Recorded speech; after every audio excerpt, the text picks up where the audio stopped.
존 플레어가 하나님의 은혜 안에 살고 성도로서 올바른 인생을 살기 위해서 정말 애쓰고 너무나 노력했던 자신의 모습을 고백하면서 좌우명을 만들었는데 그 좌우명 가지고 날마다 하나님을 묵상하면서 살았다는 것이죠. 이 9가지 얘기 중에 첫 번째가 내 영혼의 눈이 깨어 있는가? 내가 정말 하나님의 말씀 안에 바로 서 있는가? 내 자신을 보는 거예요. 나는 기도할 때마다 더 한층 하나님께 가까워졌는가? 내가 기도함으로 하나님 앞에 조금씩 가까이 가고 더 주님 은혜 가운데 늘 동행하는 것을 느끼느냐? 세 번째로는 나의 신앙은 방신 때문에 약해졌는가? 우리의 믿음이 첫 신앙 참 믿음 좋았을 때 모습 있지 않습니까? 이 믿음에서 더 큰 믿음이 돼야 되는데 순간 여러 가지 환경 때문에 믿음이 약해지고 예배 드리는 시간들이 점점 줄어들고 기도하는 시간이 줄어드는지 이걸 살폈다는 것이죠. 나는 일체의 불칠전한 말과 부정적인 생각을 이겨냈는가? 하루에도 불칠전한 친절하지 못한 나의 모든 말들이라든지 또 부정적인 생각들이 혹시나 내가 있었는지 아니면 있었더라도 빨리 이겨냈는지를 살폈다는 겁니다. 나는 귀한 시간을 잘 사용하였는가? 여러분들이 주신 24시간이라는 시간들을 정말 소중하게 잘 여겼는지 나는 하나님을 위해 절약해야 할 경우 절약했는가? 여러분들이 절약을 잘 하면서 주신 은혜들을 잘 활용했는지를 물어보는 것이고 나는 말이 많으면 죄가 없을 수 없음을 기억하고 나의 혀를 잘 지배했는가? 좀 공감이 되지 않습니까? 말이 많아지는 대로 또 실수가 많거든요. 그래서 내가 말하는 것들에 대해서 지혜롭게 상처 주지 않는 정말 온유하고 좀 거룩한 인격적인 주의 성경적인 말을 잘하고 살았는지를 늘 살폈다는 것입니다. 8번째로 나는 몇 번 나를 이겼는가? 자기를 이기는 것이죠. 하나님께서 말씀을 주신 이유가 무엇입니까? 이 말씀 가지고 내가 내 안에 있는 자아의 이 악한 것들을 잘 다스리고 그것을 통해서 인격적인 주의 성도의 삶이 되도록 애썼다는 것을 얘기하는 겁니다. 9번째로 나의 생활과 말은 복음이나 그리스도에게 영광을 돌리고 있는가? 여러분들 잘 살펴보십시오. 내 생활이 누구의 영광을 위해서? 하나님의 영광을 위해서. 말도 누구의 영광을 위해서? 하나님의 영광을 위해서. 오직 모든 일은 주의 복음을 위해서 사는 것이 우리들의 예수 믿는 사람들의 삶이라는 것이에요. 여러분들이 그러고 살았냐라고 물어보는 것이죠. 저도 이번 주 설교를 준비하면서 이 존 플래처의 이 얘기들을 아침과 저녁에 묵상하면서 이렇게 한번 생각해 봤어요. 너무 좋더라고요. 그래. 우리들이 신앙생활이 잘하려고 하는 것들이 많이 있지 않습니까? 여러분들 누가 신앙생활을 못하고 싶겠습니까? 잘하고 기쁘고 감사와 오직 예수 중심으로 살고 싶은 마음이 있지요. 그런데도 순간순간 세상에 살다 보니까 놓칠 때가 너무나 많다는 거예요. 이 본문의 이 좌우명이 제가 일부러 주보 안에다 넣어놨어요. 주보 안에 넣어놓고 여러분들도 혹시나 집에서 정말 하나님이 기뻐하는 신앙생활을 하기 원한다면은 이 말씀대로 묵상하면서 자기를 돌이키시고 자기를 또 반성하시고 좀 하나님의 은혜 가운데 서 있는 여러분이 되실 줄로 믿습니다. 본문의 이 설교 본문의 말씀이 바로 이 내용을 담고 있어요. 느헤미야가 이스라엘 백성들이 하나님의 말씀 안에서 벗어나가지고 나라가 멸망해버리고 뒤늦게서야 성벽 재건하고 본문의 말씀이 옛날에 하나님이 주신 은혜가 있었는데 이것이 원인이 무엇이냐? 이렇게 은혜를 줬는데도 나라가 멸망된 이유는 무엇이냐? 이거에 대해서 반성하고 앞으로 하나님 이렇게 안 살고 오직 말씀 중심으로 살겠다고 다짐하는 내용이 본문의 내용을 담고 있어요. 어쩌면 제가 이 한 해를 마무리하는 어쩌면 이번 주는 이제 이 2주를 남겨놨죠. 다음 주가 성탄주간입니다. 그 다음 주는 1월 1일이기 때문에 새해가 됩니다.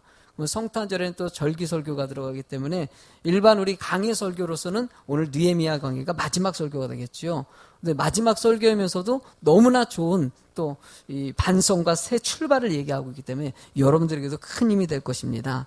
여러분들 이 말씀을 통해 가지고 은혜로운 여러분들의 삶이 꼭 되실 줄로 믿습니다.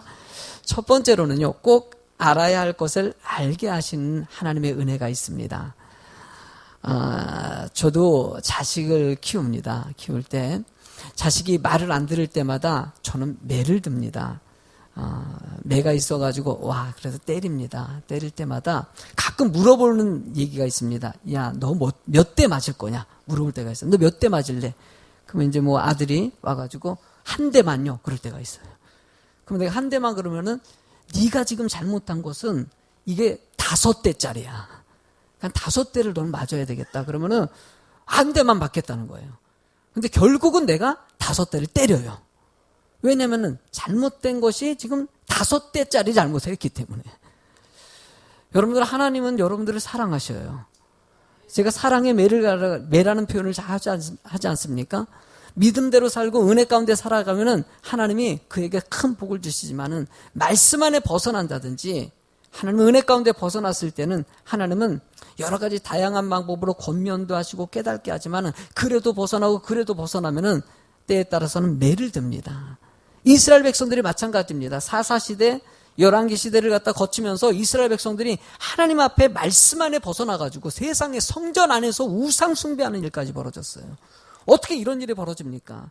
하나님께서는 이방 나라를 사용해가지고 이스라엘 백성들이 멸망의 이름을 통해가지고 포로로 끌려가고 많은 사람들이 죽임을 당하면서 그들에게 깨닫게 하고자 하는 의도가 있었다는 것이에요. 여러분, 본문의 32절의 말씀에 이렇게 써 있습니다. 읽어보시겠습니까? 우리 하나님이여 광대하시고 능하시고 두려우시며 언약과 인자하심을 지키시는 하나님이시여 우리와 우리의 왕들과 방백들과 제사장들과 선지자들과 조상들과 주의 모든 백성이 아수르 왕들의 때로부터 오늘까지 당한 모든 환난을 이제 작게 여기지 마옵소서. 지금 이스라엘 백성들이 아수르라는 이방 나라들에게 나라가 멸망되고 포로로 끌려가고 많은 사람들이 죽임을 당하면서 고통당하는 이 순간들을 작게 여기지 말라. 그러면 그 고통의 분량이 컸다는 것을 얘기합니다. 상대적으로 얘기하는 것은요, 하나님, 이제는 우리가 깨달았습니다. 깨달았습니다. 이제는 하나님의 말씀대로 살겠습니다. 라는 고백의 표현이 될 수 있어요. 자식이 매를 들고 막 때리다면은 아버지 잘못됐어요. 다시는 안 할게요. 너 지난번에도 그랬잖아. 한 대 더 맞아. 때렸어요. 아버지 진짜로 안 할게요. 5대 다 때리고 났어요. 막 울고 있는 자식이 부모가 애처로워가지고 한 번씩 끌어안아주면서 아빠가 너 정말 사랑해서 그렇단다. 네가 정말 올바른 인격을 갖추고 올바른 인생을 살기 위해서 그런 거 아니겠냐. 이렇게 권면을 합니다. 울면서 속상하지만 아빠 너무나 아프지만 앞으로 그러지 않을게요. 사실 부모 입장에서는 그 얘기를 듣고 싶은 거죠. 다시는 그러지 않겠다고. 느헤미야도 이스라엘 백성들과 같이 하나님 다시는 이러지 않겠습니다. 그러면서 느헤미야는 이스라엘 백성들과 고백합니다. 도대체 뭘 잘못했는가? 34절의 말씀에 보면은요, 우리 왕들과 방백들과 제사장들과 조상들이 주의 율법을 지키지 아니하며 주의 명령과 주께서 그들에게 경계하신 말씀을 순종하지 아니했기 때문이다. 하나님의 말씀을 순종하지 않고 세상을 또 쫓아갔기 때문에 우리가 이렇게 됐다는 것이에요.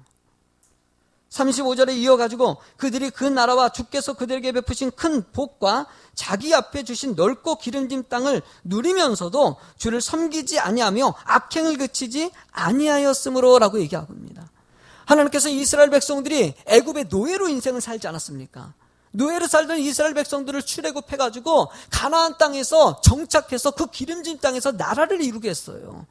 그냥 말씀대로 살기만 하면요, 은혜를 주시고 큰 복을 줬을 텐데 말씀 안에서 벗어나가지고 우상 숭배하는 이스라엘 백성들을 하나님께서 결국 멸망시키셨다는 것이에요. 느헤미야가 이 고백을 하면서 너무나 은혜를 많이 줬는데도 우리가 그 은혜를 쳐버렸다고 얘기하는 것이에요. 저는 주의 성도님들은 이미 은혜 받은 줄로 믿습니다. 왜 받았습니까? 우린 예수 그리스도를 믿고 구원받은 백성이기 때문입니다. 여러분, 세상 사람과 달라가지고 예수 믿는 사람은 천국의 은혜를, 천국의 소망을 가지고 살아가는 거예요. 지금 죽어도 우리는 천국 갈 수 있는 은혜가 있는 것이에요. 그 은혜가 있기 때문에 여러분, 그 은혜에 감사해서 예배를 드리고요, 그 은혜가 너무나 감사해서 주의 봉사도 하고요, 전도도 하고요, 헌신하는 이유가 뭡니까? 은혜가 너무 감사하기 때문이에요.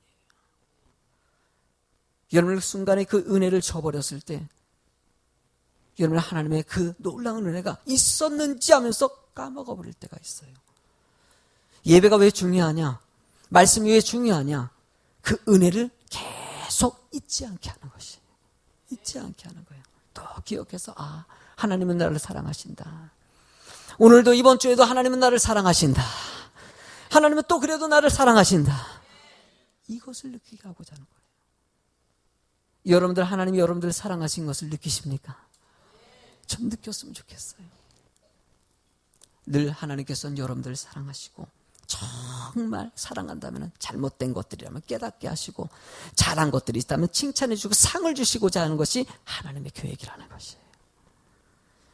우리가 두 번째로는요, 세상을 변화시킬 누군가를 하나님이 찾으신다는 것이에요. 변화는 필요합니다. 누군가 있어야 된다는 거예요. 요즘에 이 나라의 시국이 상당히 혼란합니다. 다음 대통령은 누군가? 모든 국민들이 바라는 것은 정말 현명하고 지혜로운 그런 대통령이 돼야 될 텐데 라고 또 찾고 있지 않습니까? 세상에서도 이렇게 찾고 있는데 영적인 일들은 더 중요하다는 것이에요. 여러분을 세상을 이끌어가는 것은 하나님이십니다. 세상을 창조하시고 여러분들을 만드셨어요. 생육하고 번성하라고 얘기했어요. 다스리라고 얘기했어요. 여러분들 쉽게 얘기하면 여러분들 주권자라는 것이에요. 여러분들이 이 세상을 중심 삼아가지고 이 세상을 아름답게 만들기 위해서 하나님께서는 여러분들이 주인공이 되기를 원하시고, 여러분들이 가는 곳에 빛이라고 했어요. 여러분들이 가는 곳에 어둡다면 비춰지는 것이에요. 썩고 있는 것은요 소금이라고 했어요. 여러분들이 가는 곳에 썩는 것이 사라지고요 영적인 생명력이 나오게 됐다는 것이에요. 세상은 늘 악한 것들로 주의 복음을 방해합니다. 그때마다 누군가가 필요하다는 것이에요. 반성하고 새롭게 만드는 데 일꾼이 필요할 때 하나님은 여러분들을 들어가지고, 하나님 나를 사용하여 주시옵소서. 제가 설교를 위해서 성경 연구 모임을 합니다. 목사님들이 참 너무 좋으셔요. 만나가지고 이번 주에 설교할 것들을 서로 설교를 공유하면서 말씀을 나누는데, 그 안에 교수님들도 계시고, 그러니까 제 설교도요 사실 모니터링을 좀 받아요. 이렇게 하고 나서 점검받는 것이죠. 잘했는지 교수님에게도 점검받고, 때로는 우리 성도님들에게 성경적인 말씀을 전하려고 나름대로 애를 쓰는 것이죠. 우리 목사님들하고 친교를 나누면서 우리 재상용 목사님이 우리 모임 가운데 쿠바 선교사님을 이렇게 오게 하셨어요. 쿠바 선교사님이 오셔가지고 얘기를 하시는데, 알고 보니까 쿠바라는 나라가 우리나라 지금 전 세계적으로는 공산국가 있지 않습니까? 이 카스트로가 이끄는 쿠바가 있고 김일성이 이끄는 북한이 있고 두 축이 있었는데, 쿠바라는 나라가 드디어는 개방을 시켰어요. 개방화를 했는데, 개방하는 그 가운데서 이 종교를 탄압하기 시작했어요. 쉽게 얘기하면은 이 개방하기 전에 다른 미국 문화라든지 외부 문화 들어오기 전에 철저하게 이 법적으로, 이제는 무슨 탄압 사람을 잡아주기 이런 것이 아니라 법적으로 기독교를 탄압하기 시작해서 지난 6월부터 지금까지 1,400개의 교회가 문을 닫았어요. 지도자들이 감금을 당하고요. 법적으로 해요. 그냥 거기서 허용하는 거, 예배는 이때만 드린다, 전도 이렇게 해라, 예배는 초소에서 뭐 지역에는 교회 딱 하나만 허락되고 허락되지 않는 것은 절대 허락, 뭐 이런 식이에요. 그래서 법을 어기니까 법으로 그냥 하는 것이죠. 그냥 법으로 감금하고, 거기는 모든 기독교 지도자들이 위축되기 시작했어요. 그들이 하나님 앞에 기도하면서 우리가 무엇을 잘못했냐 점검하면서 요청을 하면서, 한국이 전 세계적으로 그래도 선교사를 제일 많이 파송한 교회가 미국 다음으로 우리 한국입니다. 그렇게 놀라운 부흥의 역사가 한국에서 일어났다는 것이에요. 선교사님이 지금 쿠바가 지금 상당히 심각하고 어렵기 때문에 목사님들이 그 현지 목사님들에 대해서 좀 목회 세미나를 요청했는데 고민하다가, 저도 너무나 먼 거리기도 하고 하다가 목사님들이 하도 요청하시고 해서 그래 가서 세미나를 하자라고 결정 내려서 내년 1월달 말 2월 초죠. 가가지고 쿠바에서 현지 목사님들하고 모여서 일주일 동안 목회자 세미나를 하기로 진행을 했어요. 그 일을 진행하면서 목사님이, 거기 선교사님이 정말 필요한데 이분들에게 힘을 얻게 하고 그들이 뭐 신학적인 것에 대해서 지식이 없는데 누군가가 필요한데 이 일에 대해서 와주시는 거에 대해서 요즘에 뭐 감사 글들이 계속 올라요. 너무나 고맙다는 거예요. 현재 목사님들도 그렇고 참 감사해요. 그런 일에 저희 교회 뭐 저도 그 마음을 열어주셔가지고 갈 수 있는 것도 은혜이기도 하지만은 이번 목사님들과 같이 가가지고 세미나를 통해가지고 쿠바에 있는 기독교가 더 결집력이 생기고 더 주의 놀라운 부흥의 역사가 저는 일어날 줄로 믿습니다. 그러면서 또 한편으로 드는 것은요, 누군가가 필요한데 라는 생각이 있지 않습니까? 요즘에 수요일 날은 사도행전 강의를 하고 있는데 바나바에 관한 설교를 하고 있어요. 바나바에 대한 설교를 하면서 이스라엘의 기독교회가 스테반 집사의 탄압 때문에 기독교인들이 흩어지기 시작했어요. 흩어진 기독교인들이 다 가가지고 안디옥 지역 뭐 여러 가지 지역에 가가지고 그 지역에 가지고 복음을 전했더니만 안디옥 지역에 놀라운 부흥의 역사가 일어나서 많은 사람들이 예수를 믿기 시작한 거예요. 믿기 시작했는데 말씀을 가르칠 수 있는 사람이 없는 거예요. 그러다 예루살렘에 있는 교회에 요청을 합니다. 사도들에게 베드로 사도님, 우리 안디옥 교회가 많이 부흥했는데 지도자가 부족하다고. 말씀의 사역자를 좀 보내달라고 부탁했더니 사도들이 모여서 회의를 했는데 야, 이거 누구를 보내야 될까? 어떤 사람을 보내야 될까? 고민하다 회의해가지고 바나바라는 사람을 선택하고 이 평신도 사역자를 선택해가지고 바나바 사역자가 가면은 그 안디옥 교회 모든 사람들에게 큰 힘이 될 것이다. 그래서 바나바를 갖다가 파송해서 보냈더니만 여러분 사도행전 11장 24절에 어떤 일이 벌어졌냐? 바나바는 착한 사람이요 성령과 믿음이 충만한 사람이다. 이에 큰 무리가 죽게 더하여 지더라. 바나바가 갔더니 더 큰 부흥의 역사가 거기서 일어났다는 것이에요. 여러분 하나님께서는 이 시대에 누군가를 사용할 때 바로 여러분들이 그 주인공이 되기를 원하십니다. 변화의 주인공이 되기를 원하시고 한국의 교회가 바로 서기를 원하시는 하나님의 은혜가 바로 여러분들을 통해서 이루어지길 원하신다는 거예요. 왜 그러겠습니까? 여러분 느헤미야서 본문 36절의 말씀을 읽다 보면은요 너무나 가슴 아픈 말씀이 됩니다. 한번 읽어보시겠습니까? 우리가 오늘날 종이 되었는데 곧 주께서 우리 조상들에게 주사 그것의 열매를 먹고 그것의 아름다운 소산을 누리게 하신 땅에서 우리가 종이 되었나이다.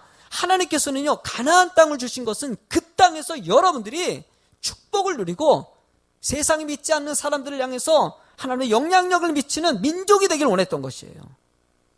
그런데 말씀 안에서 벗어나가지고 결국 이스라엘 백성들이 뭐가 됩니까? 종이 되어버렸다는 것이에요. 너무나 기가 막힌 현실 아닙니까? 왜 너희들이 종이 돼야 되는 거냐 이거죠. 여러분들이 이 세상을 변화시키는 주인공인 것을 기억하시기 바랍니다. 뭔가 있어서 사용하는 것이 아닙니다. 성경의 인물들을 보십시오. 뭔가 뛰어나가지고 사용했습니까? 그냥 하나님의 믿음으로 쓰여졌을 때 그 사람이 그 지역을 변화시키고 나라를 변화시키지 않았습니까? 요즘에 제일 언급되는 말 중에서 나라 걱정 얘기를 제일 많이 합니다. 우리나라 어떡하냐 우리나라 어떡하냐. 때로는 예수 믿는 사람들은요 교회를 걱정합니다. 우리 교회 어떡하냐 우리 교회. 이 한국의 교회 어떡하냐라는 얘기를 합니다. 여러분들 문제를 볼 것이 아니라 하나님은 내가 하나님 앞에 기도하는 자가 되길 원하시고요. 여러분을 통해서 이 땅이 변화되길 주님이 원하신다는 거예요. 나는 교회가 바로 서면 이 나라가 바로 설 줄로 믿습니다. 하나님께서 누군가를 쓸 때 여러분들 이렇게 얘기할 때가 있어. 나는 못해요 목사님. 나는 그냥 주일날에 예배 드리는 것만 해도 대단한 일이에요. 그래요 그럴 수 있어요. 그러나 여러분들 조금 더 소망을 가지십시오. 하나님이 여러분들을 통해서 더 큰 일을 이루시길 원하십니다. 그것이 교회를 이루고 나라를 위한 일이기도 하지만은 여러분들에게 축복이 되기 때문입니다. 이스라엘 백성들이 출애굽하기 전에 하나님께서는 이스라엘 백성을 출애굽하게 쓸 누군가를 선택하십니다. 그때 모세라는 지도자를 선택하십니다. 모세야, 네가 지금 40년 동안 미디안 강가에서 훈련을 받았는데 네가 가가지고 이스라엘 백성들 출애굽해야 되겠다. 모세가 하나님 나 못해요. 내가 어떻게 하냐고. 나 살인자이고요. 나 같은 성격 가지고 어떻게 하냐고. 너 지팡이 갖고 있지 않냐? 그 지팡이 한번 던져봐라. 지팡이를 딱 던졌더니 지팡이가 뱀이 돼요. 우와! 안 놀래네. 그 지팡이를 한번 던져봐야 돼. 여러분의 지팡이가 뱀이 됐어요. 와 세상에. 깜짝 놀라죠, 모세가. 하나님께서 모세에게, 야, 모세야, 너 그 뱀 꼬리를 한번 잡아봐라. 꼬리를 딱 잡았더니 지팡이가 되고, 우와! 이제 좀 반응을 하네. 너무나 놀래요. 모세가, 아유, 이거 뭘까? 깜짝 놀래요. 그래도 모세가 믿지를 않으니까, 모세야, 네 손을 갖다가 네 옷에다가 한번 넣어봐라. 그랬더니, 옷에 딱 넣었다가 딱 뺐더니, 손에 나병이 걸려. 세상에. 아이고요, 막 그냥 떠니까는, 다시 그 손을 다시 넣었다가 빼봐라. 넣었다가 뺐더니 깨끗하게. 놀래요. 세상. 하나님 이런 기적을 보여주니까는, 야, 너 이래도 믿지 않겠냐? 네가 아는 것이 아니라 누가 아는 거냐? 하나님이, 내가 안다는 것이에요. 그래도 믿지 않으면 나의 강에 물을 퍼가지고 한번 땅에다 부으면 그것이 피가 될 것이라고 얘기해 줍니다. 그랬더니 여러분, 이런 놀라운 기적 나한테는요 한 가지만 보여줘도요 내가 뛸 것 같아요. 그런데 이 기적을 다 보여줬는데 모세가 뭐라고 하냐? 하나님, 나는 말을 못해요. 말 주변이 없어서요. 난 못 가겠어요. 그래요. 그랬더니 하나님이요, 그런 모세에게 출애굽기 4장 12절에 이렇게 얘기하십니다. 한번 크게 읽어보세요. 시작.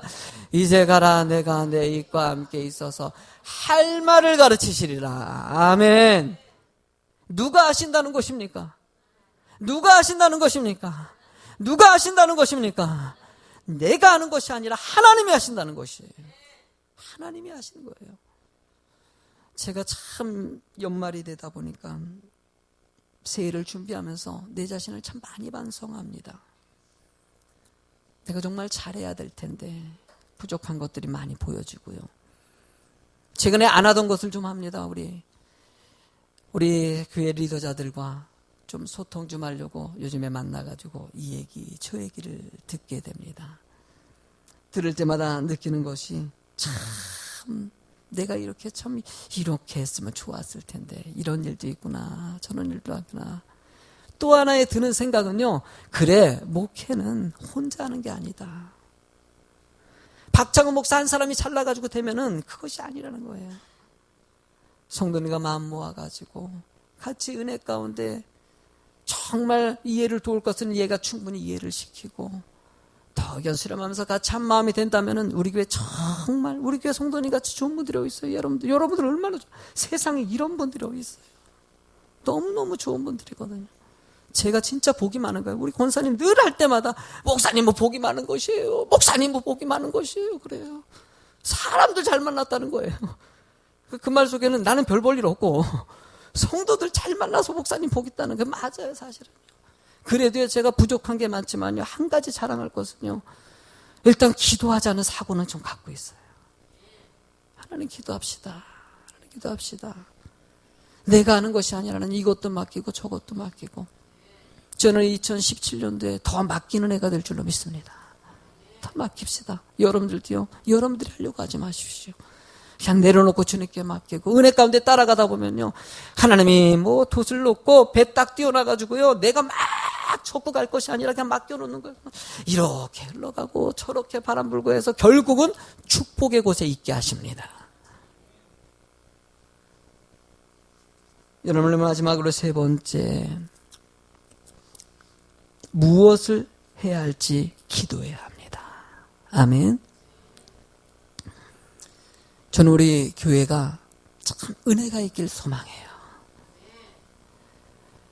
최근에 진계치 목사님이 쓴 척도라는 책이 있어요. 쉽게 말하면 건강한 교회는 어떤 교회인가. 제가 연말이기 때문에 요즘에 이런 책들을 읽었던 책이기도 하면서 거기에 보면 중간에 핵심, 교회 핵심에 관한 글을 갖다 써놓은 내용을 쭉 읽다 보니까 진계치 목사님이 이 얘기를 합니다. 교회 핵심은 믿음, 소망, 사랑, 그 중에 제일은 사랑입니다. 라는 것을 얘기하면서 풀어갑니다. 정말 교회에 사랑이 있느냐는 것이죠. 제가 수호천사라는 프로그램을 전에 부교육자 시절에 돕는 걸 통해 가지고 가끔씩은 동영상으로 봅니다. 수호천사 얘기를 보다 보니까는요, 어떤 어머니께서 아기를 갖다 치료하고 싶은데 치료할 길이 없는 거예요. 그러다 보니까 방송국에다 연락해가지고 우리 애기 좀 치료비가 없으니까 제발 좀 도와달라고. 근데 방송국에서도 연락들이 너무나 도울 때가 많으니까 이걸 다 거절하고 또 넘어지고 넘어가고 하다가 드디어는 계속적으로 요청하니까는요, 그걸 승낙해 줬어요. 그래가지고 방영된 내용을 보니까는요, 애기 앞에서 여러분들 부모는요, 자식이 기쁘면 내가 기쁘고요, 자식이 아프면 나도 아파요. 자식이 막 거기서 고통스러워하니까 눈물을 흘리는 엄마의 모습이 등장합니다. 그러다가 치료받아서 조금 몸이 좀 회복돼가지고 애가 막 즐겁게 웃으니까는 그 엄마가 또 옆에서 즐겁게 웃어요. 그러면서 저도 거기서 막 그 모금 행사 하지 않습니까? 이웃을 위해서 살아갑니다. 주호천사가 이 CBS 방송국에서 하는 거라서 기독교 방송이니까 성도님들이 마음을 모아줘가지고 이렇게 해서 모금해가지고 어려운 사람 돕겠다고 하는데, 참 많은 사람들이 저는 여러분들이 그런 방송을 혹시나 보게 된다면은요, 전화는 꼭 하세요. 아멘. 그거 한 통화 해봤자 뭐 한 500원이나 1000원 뭐 이러지 않습니까? 그거 해가지고 한번 이렇게 해주면 1000원, 3000원 정도 이웃 돕는데 얼마나 소중합니까? 그냥 마음이지요. 내가 차 한잔 안 먹고 뭐 이러면 남을 참 사랑으로 도울 수 있는 거 아니겠습니까? 저도 우리 예수비전교회가, 사실 여러분들은 우리 예수비전교회는 선교적인 교회입니다. 개척할 때부터요, 구제사역이라든지 나눔에 대해서 철저하게 중심을 가진 교회예요. 예산 편성하다 보면은 나누는데 상당히 많은 재정들이 쓰여지고, 또 은혜 가운데서 많은 사람들에게 희망을 주는 교회가 돼서 우리 교회가 저는 그래도 부족한 게 많지만은 참 감사하고 있어요. 많은 작은 교회들이 힘을 얻고요, 그 아들이 그래도 우리 교회 장학금을 통해 가지고 힘을 얻고 있고, 또 많은 어려움에 처한 가정들에게 힘이 되고, 장애인들, 노인분들이라든지 해외 선교사님들에게 조금이나마 이렇게 나눌 수 있는 기회가 된 것이 너무나 감사해요. 왜 그것이 중요할까요? 하나님은 여러분들이 합력해서요, 사랑의 본질이 회복되고 더 성숙된 사랑의 사람이 되길 원하시기 때문이에요. 진계이치 목사님은 복음서 얘기를 꺼내면, 그 서신서, 골로새서, 에베소서, 데살로니가 전후서 얘기를 꺼내면서 글을 쭉 이어갑니다. 그 중에서 제 귀에 딱 들어오는 에베소서 4장 13절 말씀을 강조하시더라고요. 한번 읽어보시겠습니까? 우리가 다 하나님의 아들을 믿는 것과 아는 일에 하나가 되어 온전한 사람을 이루어 그리스도의 장성한 분량이 충만한 데까지 이르리라. 하나님께서는 여러분들이 장성한 분량이 뭡니까? 성숙한 크리스찬을 얘기하는 것이에요. 좀 더 의미 없는 것에 시간 낭비하지 않고 정말 풍성한 성숙한 성도가 돼가지고 교회를 위해서, 이웃을 위해서 하나님의 사랑을 전하는 자가 되길 주님이 원하신다는 거예요. 느헤미야도 이스라엘이 멸망되고 뒤늦게 성벽 재건하면서 다시 출발하는 이 시점에 무엇이 가장 중요할까? 무엇이 가장 중요할까? 맨 마지막 절 38절, 느헤미야가 모든 마음을 담아서 이렇게 얘기합니다. 시작. 우리가 이 모든 일로 말미암아 이제 견고한 언약을 세워 기록하고 우리의 방백들과 레위 사람들과 제사장들이 다 임봉하나이다 하였느니라. 이 말씀의 앞부분에 보면은요, 모든 일로 말미암아 이제 견고한 언약을 세우자는 것이에요. 오직 말씀이 중심이 된 나라가 돼야 된다는 것이에요. 여러분들 예수비전교회가 말씀이 중심이 된 교회가 될 줄로 믿습니다. 세상이 중심이 아닌 것이 아니라 예배가 중심이 되어야 됩니다. 찬양 가운데 예배가 예배일 되길 원한다 그러면요, 마음이 와닿아요. 세상 사람들도요, 교회가 좀 이렇게 사랑이 많았으면 좋겠다는 거예요. 제가 지난주에 오후 찬양 예배를 끝났는데, 예배 끝나고 들어가는데 성도님 와가지고 목사님 밖에 친구가 왔어요 그러더라고요. 그 친구가 누가 왔냐 해서 왔더니 초등학교 동창들이 왔다는 거예요. 초등학교 동창들이 뜬금없이 왜 왔는지, 그래서 갔더니만은 와가지고 얘기를 좀 나눠보니까 우리 동창들이 제가 이제 교회 안에서 사역하는 게 좀 알려져가지고요, 제가 이웃 돕기라든지 이런 일들을 하는 것을 너무나 좋게 봐가지고 우리 동창들이 이번에 송년회가 있었나 봐요. 저도 알고 있었는데 저는 그런 데는 가지 않으니까 송년회 갈 수도 없고 시간도 안 되고 해서 못 갔는데, 그 송년회 회장이 우리 박창호 목사 좋은 일 많이 하는데 우리도 좀 좋은 일 좀 하자. 송년 모임 때 아이들하고 모임하면서 후원 행사를 같이 했나 봐요. 그래가지고 쌀을 한 10포를 모았다고. 그래서 지난 주일날에, 그러니까 오후 예배 시간에 하는데 시간을 잘 몰라가지고 오후 예배가 있는지 몰랐대요. 그래가지고 일찍 와가지고 뒤에 난로에 앉아가지고 또 설교를 다 들었다 그러더라고요. 얘기 딱 들으니까 예수 믿지 않는 친구 전혀 교회 한 번도 안 갔더라고, 보니까는 이 친구들이. 근데도 뒤에 난로에서 설교 말씀이 밖에까지 들리니까 설교 잘 들었다고, 지난주에 친구들을 용서하고 수용하고 받아들이고 이런 설교 들으면서 너무 은혜를 많이 받았다고, 야, 그 말씀대로 나도 살겠다 그러더라고. 그러면서 야, 네 말이 있잖아, 우리 동창들이 좀 들어야 되겠다 와가지고, 이거 한번 우리 회장은 그러더라고요. 우리 창흥이가 와가지고 설교 좀 한번 해줬으면 좋겠다고. 그래서 이런 말씀을 들어야지 그러면서 저한테 아주 극찬을 해주셔가지고 내가 지난주 참 고맙긴 하면서도요, 한편으로는요, 우리 친구들이 고맙더라고요. 그러면서 이웃을 위해서 자기들이 조금이나마 보답되기 위해서 이런 행동을 한 거 참 너무나 기분이 좋대요, 본인들도요. 여러분들 누군가를 도우면 기분 좋아요, 안 좋아요? 좋아요, 정말 좋아요. 우리가 하나님은요, 여러분들이 사랑이 있길 원하셔요. 사랑이 있길 원하세요. 나만 잘 먹고 잘 사는 거 절대 아닙니다. 교회는요, 하나의 공동체입니다. 교회를 생각하고 서로를 힘이 되어주는 사람이 되는 거.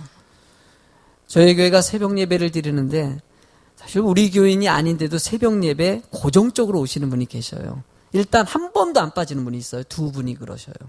2분은 절대 안 빠지시는 분이 있고, 그 다음에 일주일에 한 2번 정도 빠지시는 분이 한 5분 돼요.